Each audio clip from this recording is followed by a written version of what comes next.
할렐루야. 오늘도 함께 하신 주님을 찬양합니다. 자, 오늘 같이 나눌 하나님의 말씀 예레미야 32장 1절로 15절까지의 말씀을 통하여 예레미야가 가치다 라는 제목으로 같이 나누기를 원합니다. 자, 오늘 본문에서는요, 유다의 멸망을 예언하다가 갇혀버린 예레미야 선지자, 그 예레미야에게 하나님의 말씀이 임합니다. 그리고 하나님은 예레미야에게 이 아나돗에 있는 하나벨의 밭을 사고 유다의 회복을 예언하라고 말씀을 하시네요. 자, 그 내용 한 절 한 절씩 읽으며 같이 나누기를 원합니다. 먼저 1절로 5절까지의 말씀입니다. 유다의 시드기야 왕 열째 해 곧 느부갓네살 18째 해에 여호와의 말씀이 예레미야에게 임하니라.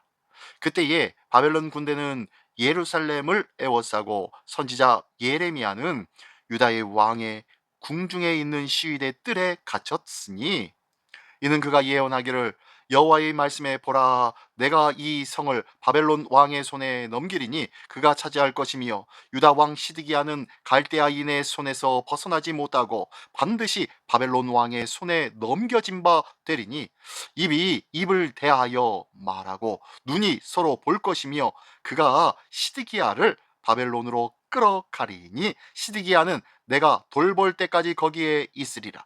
여호와께서 이와 같이 말씀하시니라. 너희가 갈대아인과 싸울지라도 승리하지 못하리라 하셨다 하였더니, 유다 왕 시드기야가 이르기되 네가 어찌하여 이같이 예언하였느냐 하고 그를 가두었음이었더라. 네, 하나님은 어떠한 상황에서도 우리에게 말씀을 끊임없이 하시는 분이신 줄 믿으시기 바랍니다. 그래서 우리는 주의 말씀을 늘 기대하고 기울여야 하는 줄 믿습니다. 그 말씀은 어떤 방해물이든 뚫고 목적한 곳에 다다른다는 것을 꼭 기억하십시오.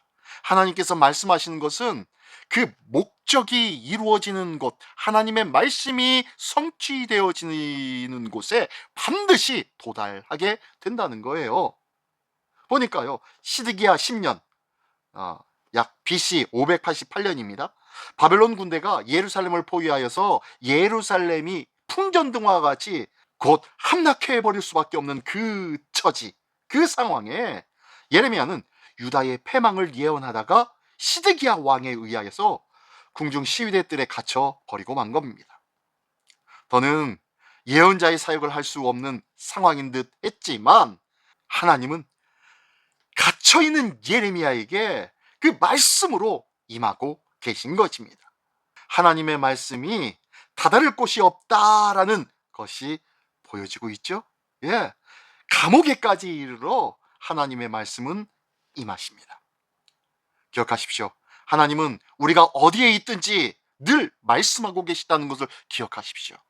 내가 교회에 가서 예배 드릴 때만 하나님이 말씀하시는 것이 아니라, 내가 가정 생활을 하든지, 그리고 또 다른 믿지 않는 자를 만나든지, 이 세상 어디에 있든지 그곳에서도 하나님은 함께 하시며, 때로는 다른 사람을 통하여서라도, 때로는 어린 아이를 통하여서라도 주님의 마음을 우리에게 전해주고 계시다는 것을 꼭 기억하시기 바랍니다. 하나님의 음성을 늘 듣는 하나님의 사람, 하나님의 말씀에 늘 귀가 열려있는 하나님의 사람으로 서기를 원합니다. 자, 이렇듯 예레미야는 감옥에 비록 갇혀 있지만, 마치 예레미야는 시드기야의 패배와 예루살렘의 패망을 예언하였지만, 자기의 말이 왕의 심기를 불편하게 할 줄 알면서도 하나님의 말씀이기에 담대히 전하였다는 것 기억하십시오. 역시나 시드기야는 예레미야의 말을 듣고 그를 감금해 버렸습니다. 자기 귀에 거슬린다고 하나님의 말씀의 귀를 닫아버린 것이에요. 때로는 귀에 거슬리는 소리라 할지라도 그 거슬리는 소리가 어떻게 하나님의 말씀일 수 있다는 거예요. 그래서 반드시 그 말씀과 그 소리에 귀를 기울여야 한다는 거예요. 기억하십시오. 쓴소리를 듣지 못한다면 하나님의 말씀도 듣지 못합니다. 우리가 입에 단 말, 귀에 들어 나를 즐겁게 할 말만 찾아서 헤매고 있지 않습니까? 내 귀에, 내 마음에 괴로움과 낭만과 좌절이 있을지라도 그 음성이 하나님의 말씀이라면 그 말씀은 결단코 나를 좌절시키는 말씀이 아니라는 거예요. 그 말씀을 듣고 내가 실망하였다 하여도 그 말씀은 나를 살리고 나에게 희망과 소망을 주는 말씀이 될 줄 믿습니다. 이것을 믿고 하나님의 말씀을 붙잡고 의지하는 것, 이것이 믿음이 아니겠습니까? 이 귀한 믿음의 주인공 되시기를 예수님의 이름으로 축원합니다. 네, 계속 볼까요? 16절로 15절까지의 말씀입니다. 예레미야가 이르되 여호와의 말씀이 내게 임하였느니라. 이르시기를 보라, 네 숙부 샬룸의 아들 하나멜이 내게 와서 말하기를 너는 아나도스에 있는 내 밭을 사라. 이 기업을 물을 권리가 네게 있느니라 하리라 하시더니 여호와의 말씀과 같이 나의 숙부의 아들 하나멜이 시위의 뜰 안 나에게 와서 이르되 청하노니 너는 베냐민 땅 아나도스에 있는 나의 밭을 사라. 기업의 상속권이 네게 있고 물을 권리가 네게 있으니 너를 위하여 사라 하는지라.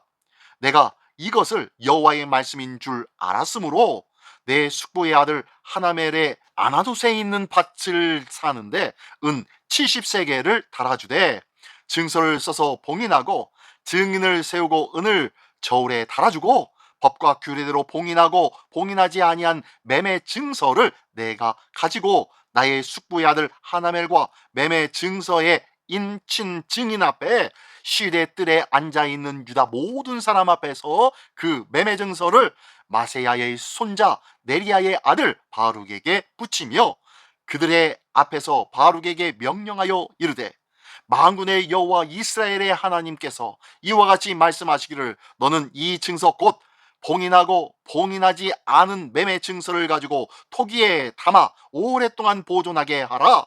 만군의 여호와 이스라엘의 하나님께서 이와 같이 말씀하시니라. 사람이 이 땅에서 집과 밭과 포도원을 다시 사게 되리라 하셨다 하니라. 아멘. 예레미야에게 아나도스에 있는 밭을 사라고 하시면서 유다 백성이 다시 이 땅의 주인이 될 것이라고 말씀하고 있는 것입니다. 사람에게는 절망밖에 보이지 않는 현실이지만 그 현실 속에서도 하나님은 희망찬 미래를 계획하시고 그 일의 성취를 선포하고 계신 것입니다. 예레미야에게 희망의 메시지를 주셨듯이 현실에 절망하는 우리에게도 성경으로 끊임없이 소망의 말씀을 주시고 계시다는 것을 믿으시기 바랍니다. 네, 하나님의 말씀을 볼 때마다 이 암흑의 오늘 우리의 현실, 이 현실을 비추는 내일의 빛, 그 빛을 볼 수 있는 우리 모두가 되기를 원합니다. 하나님의 전적인 그 말씀, 그 말씀 속에는 이러한 소망의 빛, 희망의 빛, 새로운 생명의 빛이 있다는 것을 기억하며 그 빛을 찾으시기를 예수님의 이름으로 축원합니다. 예, 그러면서요, 예레미야는 지금까지 유다의 멸망을 예언해 왔습니다. 그러나 이제 그 예언대로 예루살렘이 함락될 상황이 되었습니다. 그런데 하나님은 하나멜이 파는 밭을 사라고 하시면서 유다의 회복과 평화를 예언하라고 말씀하시는 거예요. 예레미야가 지금까지 해온 말들을 뒤집어 버리는 행동과 예언을 지금 하라고 말씀하시는 거예요. 그럼에도 예레미야는 매매 절차를 빠짐없이 밟으면서 철저히 순종합니다. 말씀을 납득하기 어렵다고 무시하거나 대충대충 순종하지 않았다는 것이에요. 철저하게 이 말씀대로 행하며 모든 순서들을 정확하게 철저하게 이행하고 있었다는 거예요. 믿음은 이렇게 하나님의 말씀을 믿고 상황과 현실을 넘어 철저하게 믿고 따르며 행하는 것, 이 믿고 따르고 행하는 것, 이것을 통하여서 참 선지자적인 삶을 살게 된다는 거예요. 참 믿음의 삶을 산다고 할 수 있는 거예요. 오늘도 이 거룩한 하나님의 말씀, 이 말씀을 철저하게 지켜나가기를 원합니다. 대충 지키는 것이 아니라요, 주일날만 교회 와서 예배드리고 가면 그것으로 내가 할 몫을 다한 것처럼 여기지 않고요, 나의 한 주간의 삶 속에서 순간순간 하나님의 말씀이 나의 삶에 온전히 성취되어질 수 있도록 그 말씀대로 살아내는 복된 우리의 삶이, 우리 삶 속에 풍성히 이루어지기를 예수님의 이름으로 축원합니다. 기도하겠습니다. 전능하신 주님, 감사합니다. 사람의 생각을 넘어서 일하시는 하나님을 믿게 하여 주시옵소서. 하나님의 말씀에 철저하게 순종할 수 있는 믿음, 이 믿음의 삶이, 믿음의 행위가 바로 믿음인 줄 믿사오니 이 귀한 믿음을 삶을 통하여 확증할 수 있는 우리 모두가 되게 하여 주시옵소서. 예수 그리스도의 이름으로 기도드리옵나이다. 아멘.